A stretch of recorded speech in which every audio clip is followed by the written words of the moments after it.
Facebook. Go from there. All right. All right. Sounds Okay, good. cool. So we're now recording. I'm gonna just do a quick intro for you. All right. Cool. All right, cool. All right, so hey everybody, my name is Hayward Crawford. I am a filmmaker, comedy writer, Michigan native, and I'm excited to be here doing the first of a series, Zoom interview series of a Second City Detroit documentary.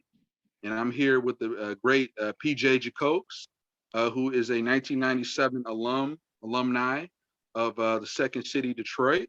And just to sort of read off his bio real quick, PJ started his acting career as a duck in his first grade Christmas pageant, and then he Didn't have to took go a that break far from back. I'm sorry. acting. You want me to read the long or the short one? It's up to you. I got both of them here. Is that a long one? I think I'll go with long. All right. He then took a break from acting to really find himself. He returned to the stage to the iconic role of Santa Claus in the seventh grade Christmas pageant. After a 4-year stint at high school, PJ started performing at holiday shows at the Second City Detroit, and such hits such as The Elves Have Left the Building and Remember the Elmo. From there, PJ went on to perform at the Planet Ant and Improv Inferno and non-holiday related affairs. In 2008, PJ, along with Tommy LeRoy, Chris DiAngelo, and Gerald Knight, opened up Go Comedy Improv Theater primarily as an excuse to do seasonal holiday comedy with a bunch of other shows in between. And outside of Go, PJ can be seen opposite Eminem and M, Where You Been, as a title character of the short film Victor, as one of the ad guys, as the old Hungry Howies TV commercials, as well as Comedy Central's Detroiters. All right, welcome PJ to Second City Detroit documentary Zoom interview series. How's it going? Oh, good, man. Thanks for having me. This is exciting. Good. Thanks for taking my call, Yeah. for taking my Facebook DM, if you will. So really excited to have you here. Like I mentioned, you are the first in our Zoom interview series, which we hope to once again expand, not only to cover my plan is to cover at least one alum per month, and then eventually as things sort of uh, come to fruition and hammer out, we can do more formal in-person interviews as far as rounding out this expansion on the documentary. So first question, PJ, what do you Yes, sir. typically tell people when they ask you about Second City Detroit? Gosh. I mean, it's kind of where I grew up, right? I mean, I started taking classes in '97 when I was 19, and I basically spent my 20s downtown at Second City and a little bit out the one in Novi when I moved out there. Um, but it was a special time. I mean, so many great people came out of that building. That like late '90s, early aughts, or even I guess mid '90s, early aughts. Mm-hmm. Um, Went on to do pretty amazing things. So it's fun. I mean, it's fun to look back on it. I brought it up recently to one of the actors at Go, and he had no idea what I was talking about. And I was like, "Ah, you're a kid." He's like, "I'm 32," and I was like, "Oh no, I'm just really old. It's been that long." But yeah, I mean, like people that are performing now in the area don't really have any reference for it because it's been, they were 12 when it closed. So it's fun to talk about, but its legacy is a little, with the Planet Ant continuing all these years. The improv scene never really disappeared, which has been nice. There's just Mm-hmm. been new buildings taking on the mantle. All right, awesome, awesome. Yeah, Plan N has definitely done his role to kind of carrying on that torch, and we'll kind of Yeah, yeah. touch on that a little bit later. So, did you have any improv experience prior to your stint at SC Detroit, or was it kind of N- you dipping your toe in the water? no, I was in a band, and I hated being on stage, so I took an improv class to try and loosen up, and then at the point that my band moved to Chicago, I got hired as an understudy to the touring company here. So I gave up music uh, in the rock and roll heart of America to do improv, while my band moved to the improv capital of America to do music. But yeah, so I got into it just to kind of be more comfortable on stage, and I fell in love with it pretty quickly. Nice, nice, nice. So you sort of found like, you went in one way, like, okay, let me take this improv class just to kind of loosen up, get comfortable in front of people, Right. performance, and then all of a sudden you found this other thing. It's kind of like catching the acting bug, if you will. Would you say it Yeah, was kind of like yeah. in a way? Yeah, absolutely. It was never my intention. I mean, I still am kind of, but I was always kind of a quiet kid. I wanted to be a Hmm. writer that no one talked to, and somehow improv, knocked a lot of that shyness out of me. So still at some point want to go back to being a writer, but for 25 years now, I've been doing improv. Okay, awesome. Next question. What is a typical week in the life of a regular sort of roster? I wasn't sure. I'm not sure what the hierarchy was there. If you had like repertory or featured player, or maybe some sort of in-house team, or maybe like part-time. So, what was sort of a typical week in the life when you were like a regularly rostered uh, SC Detroit performer? Like, what did that look like from week to week? So I mean, for me, it was weird, right? Because I as an actor, I never made it onto the main stage ensemble. I made it. I was the main stage manager, and Mm-hmm. an understudy for main stage, and then I was in Detroit's touring company, which was a lot like Chicago's touring company, except it only did Michigan. So Mm-hmm. Chicago got to travel the world, and then we would do Michigan, which was, I mean, which was still great. I mean, I got to travel around in the bus with my friends, making people laugh. Mm-hmm. Um, but so with the touring company, we would usually have rehearsal once or twice a week, a Wednesday and Sunday, and then we were sort of the off night show. So either Wednesday or Sunday. So we would get a bunch of new scenes and rehearse them that day, and sometimes put them in that night. Which is a to this day is a skill that I'm really happy I have. I mean, being able to learn stuff that fast and turn it around, kind of in any industry, really is nice to have that confidence you can do it that quickly.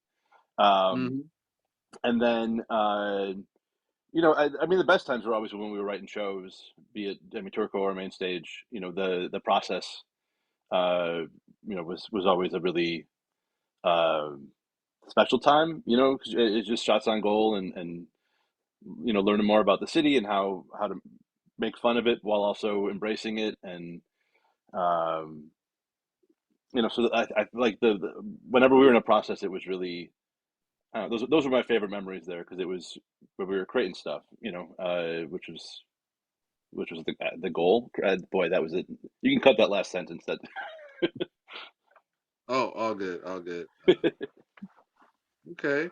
Now tell me about maybe some of your best relationships formed at Second City Detroit, maybe team partners, mentors. I know you mentioned you did managing. I don't know if you did as well as directing too, or as well as performing, or what was kind of your role between performing, directing, managing, or was it like a mix of both, of all three? Or I mean, I always try and learn how to do everything when I take something on. So like I mean, from box office to stage managing to on stage to teaching. I mean, I really like tried to do everything I could, because I loved it down there. It was my home for so long. Um, but I'm sorry, I lost the original question. oh, just like what were maybe some of your best relationships Oh, right. that you formed between, being at Second City Detroit, whether you were a performer, director, or manager? Right. So when I started, two of my first teachers were Larry Joe Campbell and Mark Evan Jackson, who have both gone on to LA to be famous. Um, Yeah. and and both of them really, um, I don't know, the art of it all, the art of theater was still, especially with Larry. Everything we did was so artistic and theatrical and avant garde, and it was so exciting. I mean, I was 19 or 20, and it was like all these new ways to look at things and new ways to Mhm. perform that weren't just like straight sketch comedy. And so, I mean, I felt very lucky to be taught by the people I was taught by when I was down there. And I run I'm one of the producers of the Detroit Improv Festival. Mhm. And Mark Evan Jackson comes back pretty much every year, to perform or be a part of it or help us get other troops. So he's been out there for a long time, but still always has his heart back here in Detroit, which has been awesome. Um, And frankly, my brother is 4 years younger than me, but he started taking classes right behind me. And we've been performing now for like 23 years as a duo. And I mean, he's family, but also like that time we spent together down there was awesome. I really like it. Really it made us a lot closer as brothers too. And then Tommy and Chris, who I opened Go Comedy with, they're both, Chris and I took classes together forever, and Tommy was one of the early Turco stage managers. And then Mm, he left to go open up Second City Cleveland for its brief stint. Um, but so my business partners came out of there. Uh, I never name drop, but this whole thing is about name dropping, so I'm I'm trying to get over whatever, that. whatever makes you feel, hey, just do you, man. Just do you. But then there's a troupe that came out of there, or that came out of my time there. It's called Eye Candy. That was me and Chris from Go, and then Tim Robinson from Mm, Everything right now was in it, and then Adam Peacock and Tim McKendrick.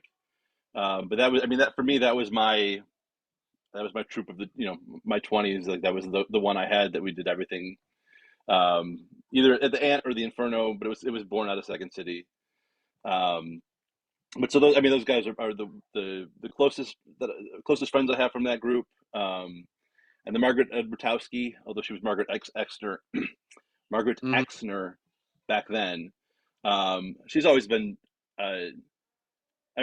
like a big sister, but also a really close friend to me. I've worked with her in non-comedy jobs just to be with someone that I love. Um, and and Margaret doesn't really improvise anymore, but now she's a romance novelist who is crushing that world, which is, it's just, it's cool to see. I don't know. I believe in. I'm so corny. I believe in supporting people, and I love watching the people that I respect and that I love get the things that make them happy. Whether if that's fame, that's awesome. If that's writing, that's awesome. Like a lot of us just started families, and um, you know, and that's awesome. I mean, as long as you're getting what you want to get out of this life, I'm happy to see it. awesome, awesome. Yeah, definitely get in where you fit in. Right. There's no one path. That's what I'm kind of hearing as far as like Yeah. different lessons and nuggets and tidbits I take away from it. Yeah. So what would you say are the kind of like the vibes or the energy of performing at Second City back when it was in Detroit, downtown, versus the later years in Novi? Was there kind of a shift or a change or a paradigm shift, or was it sort of like the same sort of, show every week for you? Um, it was, it was interesting when it moved by the time it was in Novi, I was just stage managing, Mm-hmm. um, and and then teaching, but I wasn't performing out there once I moved out there. But there, on opening night, we were in the lobby, and one of the audience members in a intermission, and one of the audience members was out at the bar, and she was like, "Wow, you can say that stuff in Detroit, but you can't say that stuff here." And it was like it kind of had that same. It was interesting too because when it was in Detroit, it was a lot more like, what are we doing? And when it was in Novi, it was like, what are they doing? And it just felt so different. Like the actors were the same, and the shows were great. But the audience's energy, it's hard to do satire when people are agreeing with you and not appalled by what you're saying. Mm, um, and yeah, it certainly got a lot harder out in Novi. But at that point, I wasn't on stage as much, so I didn't, I didn't deal with it from on stage. But I mean, the energy was certainly different. And the energy downtown, I mean, uh, it was before the stadiums were built. Detroit was still, real dusty.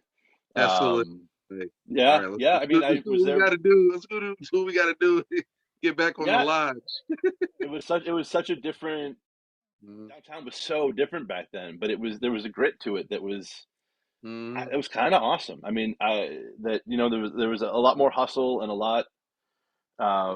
It was just dirtier, and I mean that like in the best way. Like it just Novi was very new and polished, which is Hmm. also great. But just there was, uh, I don't know, it felt a little more punk rock Yeah, when it was downtown.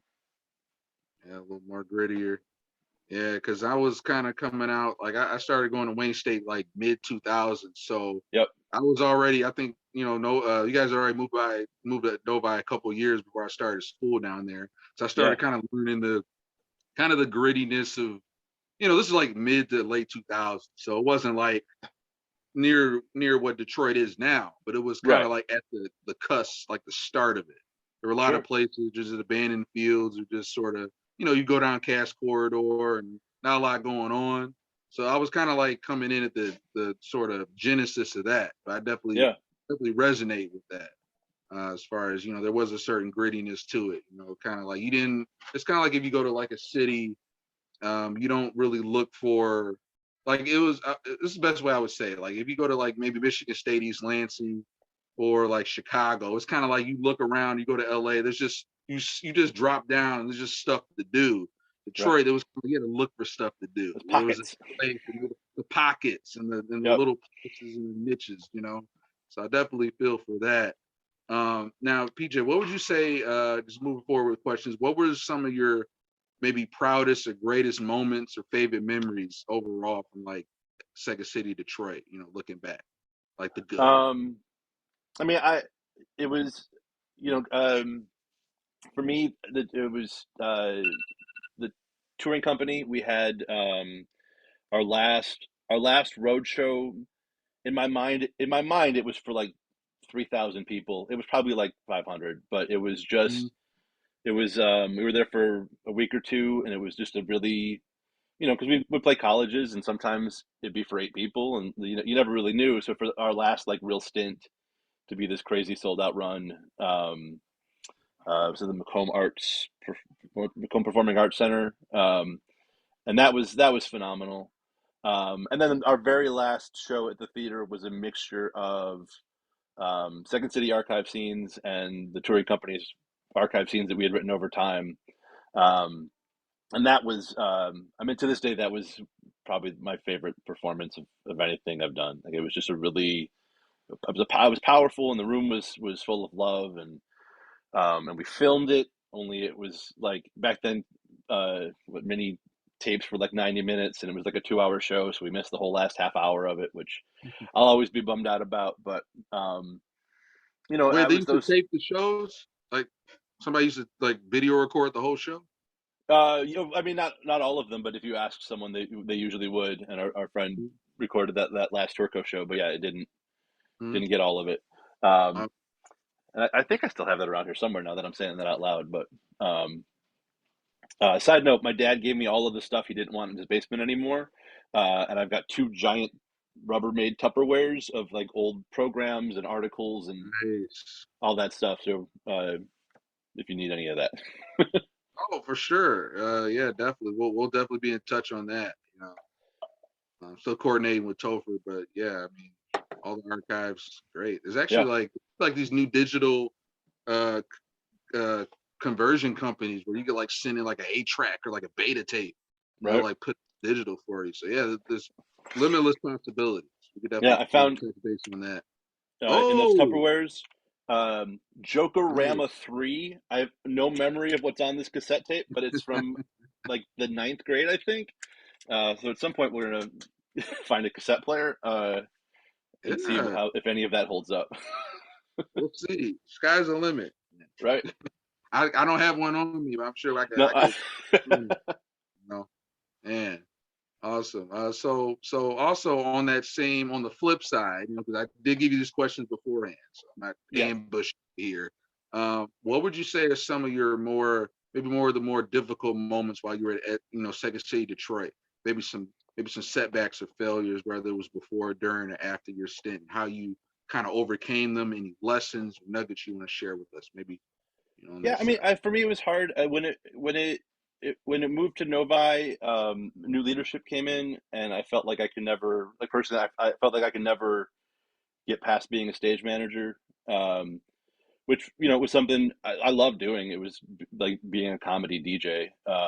it was fun to be up in the booth. But Mm, um, but kind of when it moved to Novi and new people came in, I felt like I just kind of got boxed into being a stage manager, which was a mm, bummer. I mean, because I showed up to be an actor, and so at Novi I started to get less and less work out there. So eventually I sent a big sent a big mass email that was like, "Hey everybody, I directed this show.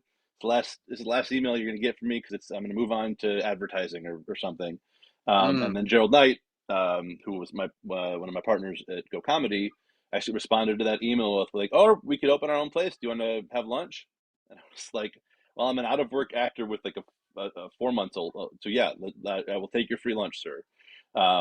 And then he was the sole backer for Go Comedy. So I mean, our theater was kind of born out of the ashes of me not getting the opportunities I wanted to get, mm, and but really really great things kind of came out of that. So, and frankly, being and having been a theater producer now for 15 years, like I get it. Like it wasn't because I was a stage manager. Like it took me a lot of growth to kind of understand the purely business side of things, and as an actor, being okay with rejection, which is not easy, but kind of learning that it's either sometimes it's you and sometimes it's not, and you can only give what you can give, and um, once you've done that, you can either make yourself miserable trying to give more, or you can go off to find the things that truly fulfill you. And I feel like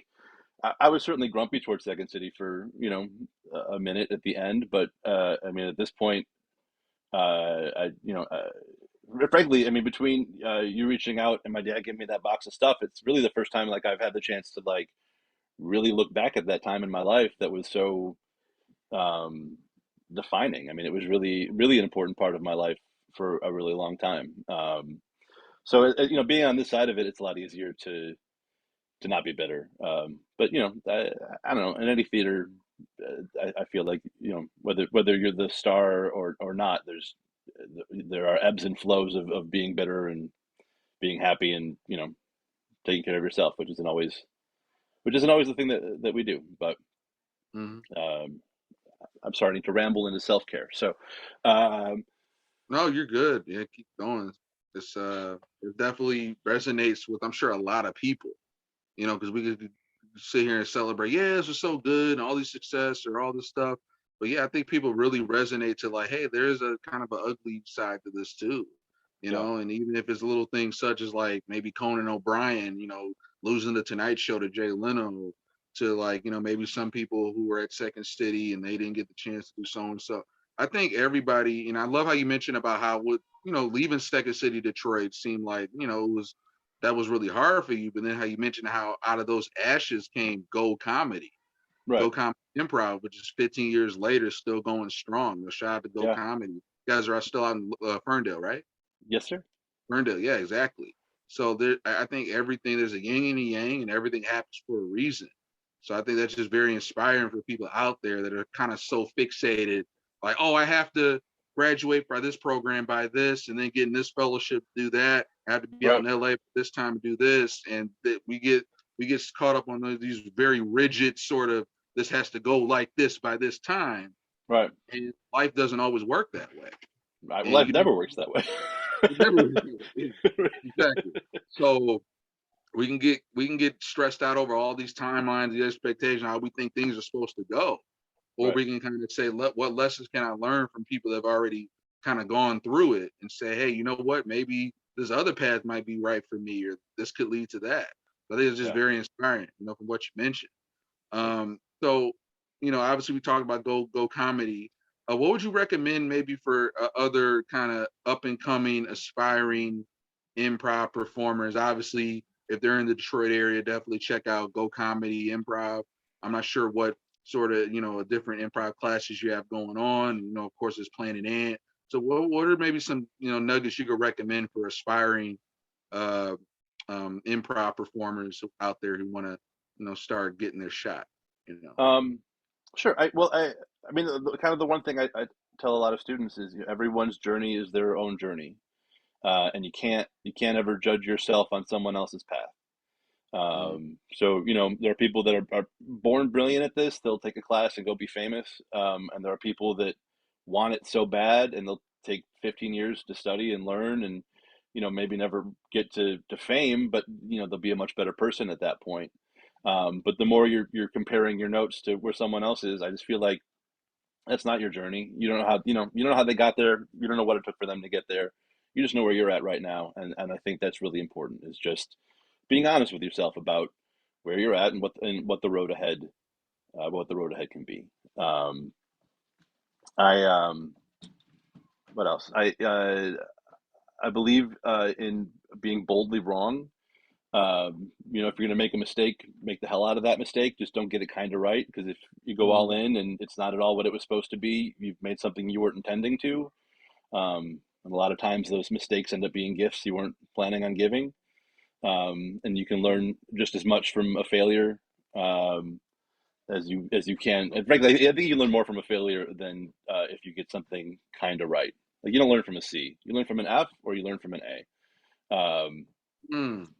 Um, and then, can you hear my children? Because they're being No, I don't real hear loud. anything. I'm praying to Okay. God you don't hear what background noise I got going Oh, on. you're clear. You're Uh, clear. okay, good. Yeah, I don't hear anything on your end. You don't hear nothing from me, so we're Uh, good. okay, cool. Yeah, and then improv changed my life. Like, whether I ever made it onto a stage or not, like, learning to believe in myself and trust that even the unknown, can be thrilling, and learning to, like, truly listen and accept, has been huge for me. Pardon me for 1 second, guys. You got to be quiet, please. Thank you. Um, yeah, it really it changed my entire life and my outlook on things, and it's made me a more happy and confident adult, um, with a much greater sense of joy, than I think most adults allow themselves to have. Um, and Yeah, I mean, it really, I think it's as an important skill for everybody as it is for people on stage, um, because the comedy is sort of the byproduct of all the important lessons. Awesome. It's all sort of, it's like a big melting pot of experience. So I Yeah, definitely like how you kind of touched on, once again, like there is no right path. yeah, You can't compare your journey to what somebody else is going through. You don't know what they're going through or what they did to do that, and that may not right, be what's for you. So I think right, everyone has to sort of find their own sort of path, if you will, their own route to go about yeah. that. So as we sort of wrap up here, PJ, what are maybe some upcoming things that you're excited about, whether it's projects, ventures? I know we touched on, I know also you mentioned about the work you do. You do a little bit of a corporate training for different companies. You still got Go Comedy that's going on 15 years strong. You're still a owner in that establishment, which has become a pillar in the Ferndale community. Just kind of tell us maybe what activities or just projects or ventures you got going on or coming up, and how people can reach out to follow you. Sure. So, I mean, I'm pretty much on everything as at JCOAX, um, which is how you say my last name. Mhm. Um, but Twitter and TikTok and Instagram primarily. I don't really do Facebook that much anymore. And we just started working on this year's Detroit Improv Festival. It will be our 10th, for the third time. It should have been the 10th 2 years ago, and COVID pushed it back a couple years. So, Yeah, um, you're not alone. but so right, we're gonna make it happen. We're gonna make it happen. I think a little smaller than in years past, but that'll be mid-August. So we just started working on that, and I think it's the first. This is the first official announcement of any kind. So you got Ooh, some hot scoop when this goes out in 2 weeks. awesome. Um, but Yeah, I mean, I guess that's the biggest thing I'm working on right now. That and just being a dad, which is pretty awesome. Girl dad or boy dad? Two boys, one teenager, one 5-year-old. Awesome. I'm sure that's a whole nother hustle Right? on its own. So I They commend both have a you, lot of opinions. as kids do. You Yep. know, God, these 5-year olds have cell phones now. blows my Oh mind. no, Like, not mine. I'm okay, not yours, not yours. Okay.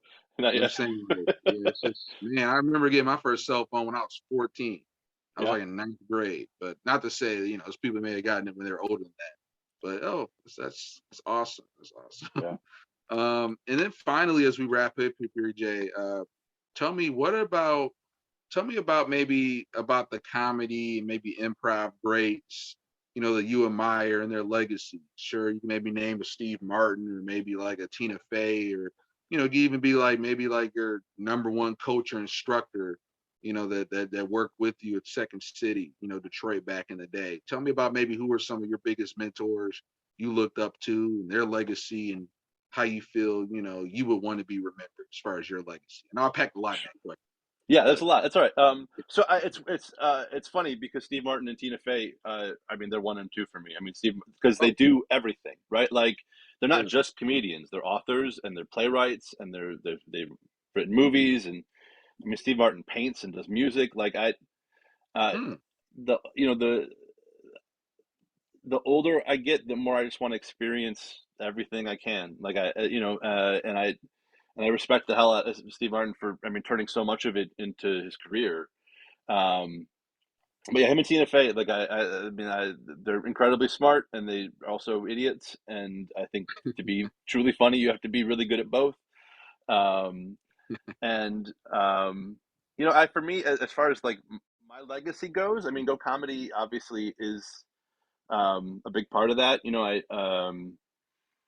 It's, and I've talked about it before, but for me, I've taught now for 20 years. Like I've had a lot of great students, come and go. Some have gotten, up there in the world of fame.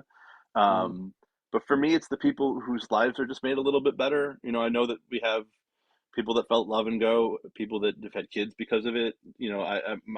So for me, my legacy is just, I don't know, anyone's life that I made a little bit better, if it was by laughing or by finding, the person that they're meant to walk this world with. Um, that I mean, that's all the legacy I need. And you know, um, uh, yeah, that's where I come from. awesome, awesome. I think that just wrapped it up. You couldn't have really said it any better. So thank you, PJ, once again. You were once again the first of our new Zoom interview series, highlighting Second City, Detroit, kind of giving our new round of flowers, if you will, to what you guys have done and built. I know it's been a long time, and everybody moves on to what they want to do, but there's a lot that people can learn, even like people starting to improv nowadays. The what you guys have done and built back then. Yeah, So thank you everybody for watching. This will be up on YouTube as well as Facebook. And this is the first of many. Look out for Antoine McKay. We'll be interviewing him on awesome. April 10th, as Comment well today. as Ron West and Joe James coming up on in May, May 15th actually.